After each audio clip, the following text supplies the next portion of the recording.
وہ ان سے کہیں زیادہ حسین تھی۔ اس کے ململ کے کرتے میں جو شباب تھا، اس کا مقابلہ اس نے سوچا کوئی بھی نہیں کر سکتا۔ تنویر نے آم چوسنے بند کر دیے اور اس لڑکی سے جس کا نام پروین تھا عشق لڑانا شروع کر دیا۔ شروع میں اسے بڑی مشکلات پیش آئیں، اس لیے کہ اس لڑکی تک رسائی تنویر کو آسان نہیں معلوم ہوتی تھی۔ پھر اسے اپنے والدین کا بھی ڈر تھا۔ اس کے علاوہ اسے یہ بھی یقین تھا کہ اس سے ملاقات ہوگی یا نہیں۔ بہت دیر تک وہ انہی الجھنوں میں گرفتار رہا۔ جھاڑیوں کی پست قد جھاڑ کے پاس جاتا مگر وہ نظر نہ آتی۔ گھنٹوں وہاں کھڑا رہتا اور وہ بارش والا منظر جو اس نے دیکھا تھا آنکھیں بند کر کے ذہن میں دہراتا رہتا۔ بہت دنوں کے بعد آخر اس کو ایک روز اس سے ملاقات کا موقع مل گیا۔ وہ اپنے باپ کی کار میں گھر کے کسی کام کی غرض سے جا رہا تھا کہ پروین سے اس کی مٹبھیڑ ہو گئی۔ وہ کار اسٹارٹ کر چکا تھا کہ ساتھ والی کوٹھی میں سے تنویر کے خوابوں کی شہزادی نکلی۔ اس نے ہاتھ سے اشارہ کیا کہ وہ موٹر روک لے۔ تنویر گھبرا گیا۔ ہر عاشق ایسے موقع پر گھبرا ہی جایا کرتا ہے۔ اس نے موٹر کچھ ایسے بھینڈے انداز میں روکی کہ اس کو زبردست دھچکا لگا۔ اس کا سر زور سے اسٹرنگ وہیل کے ساتھ ٹکرایا، مگر اس وقت وہ شراب کے نشے سے زیادہ مخمور تھا۔ اس کو اس کی محبوبہ نے خود مخاطب کیا تھا۔ پروین کے ہونٹوں پر گہرے سرخ رنگ کی لپسٹک تھپی ہوئی تھی۔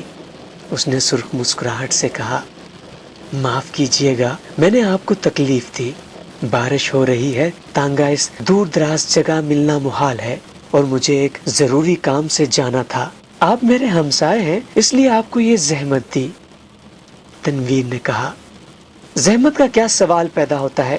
میں تو اس کی زبان لڑکھڑا گئی۔ آپ سے میرا تعارف تو نہیں، لیکن آپ کو ایک بار دیکھا تھا۔ پروین اپنی سرخ مسکراہٹوں کے ساتھ کار میں بیٹھ گئی اور تنویر سے پوچھا، آپ نے مجھے کب دیکھا تھا؟ تنویر نے جواب دیا، آپ کی کوٹھی کی لان میں، جب آپ اور آپ کے ساتھ ایک اور لڑکی بارش میں نہا رہی تھی۔ پروین نے اپنے گہرے سرخ لبوں میں سے چیخ نما آواز نکالی، ہائے، آپ دیکھ رہے تھے؟ یہ گستاخی میں نے ضرور کی، اس کے لیے معافی چاہتا ہوں۔ پروین نے ایک ادا کے ساتھ اس سے پوچھا، آپ نے کیا دیکھا تھا؟ یہ سوال ایسا تھا کہ تنویر اس کا جواب نہیں دے سکتا تھا۔ آئیں بائیں شائیں کر کے رہ گیا۔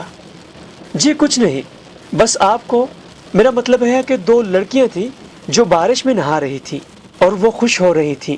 میں اس وقت آم چوس رہا تھا۔ پروین کے گہرے سرخ لبوں پر شریر مسکراہٹ پیدا ہوئی۔ آپ آم چوستے کیوں ہیں؟ کاٹ کر کیوں نہیں کھاتے؟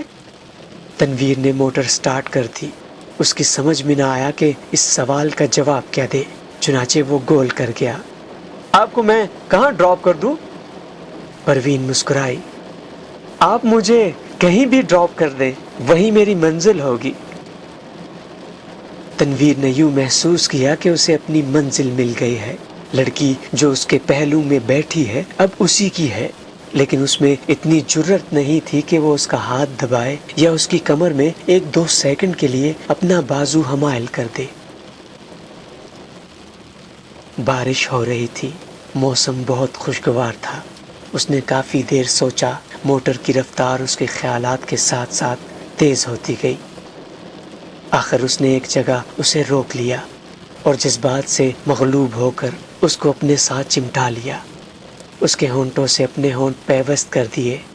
اس کو ایسا محسوس ہوا کہ وہ کوئی بہت ہی لذیذ آم چوس رہا ہے۔ پروین نے کوئی مزاحمت نہ کی، لیکن فوراً تنویر کو یہ احساس بڑی شدت سے ہوا کہ اس نے بڑی ناشائستہ حرکت کی ہے اور غالباً پروین کو اس کی یہ حرکت پسند نہیں آئی۔ چنانچہ ایک دم سنجیدہ ہو کر اس نے کہا، آپ کو کہاں جانا؟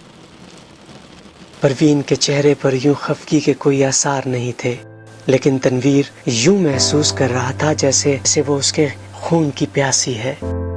پروین نے اسے بتا دیا کہ اسے کہاں جانا ہے۔ جب وہ اس جگہ پہنچا تو اسے معلوم ہوا کہ وہ رنڈیوں کا چگلا ہے۔ جب اس نے پروین کو موٹر سے اتارا تو اس کے ہونٹوں پر گہرے لال رنگ کی مسکراہٹ بکھر رہی تھی۔ اس نے کولہے مٹکا کر ٹھیک کسبیوں کے انداز میں اس سے کہا، شام کو میں یہاں ہوتی ہوں، آپ کبھی ضرور تشریف لائیے۔ تنویر جب بون چکا ہو کر اپنی موٹر کی طرف بڑھا تو اسے ایسا لگا کہ وہ بھی ایک کسبی عورت ہے جسے وہ ہر روز چلاتا ہے۔ اس کی لال بتی لپسٹک ہے جو پروین کے ہونٹوں پر تھپی ہوئی تھی۔ وہ واپس اپنی کوٹھی چلا آیا۔ بارش ہو رہی تھی اور تنویر بے حد مغموم تھا۔ اس کو ایسا محسوس ہوا کہ اس کے آنکھوں کے آنسو بارش کے قطرے بن کر ٹپک رہے ہیں۔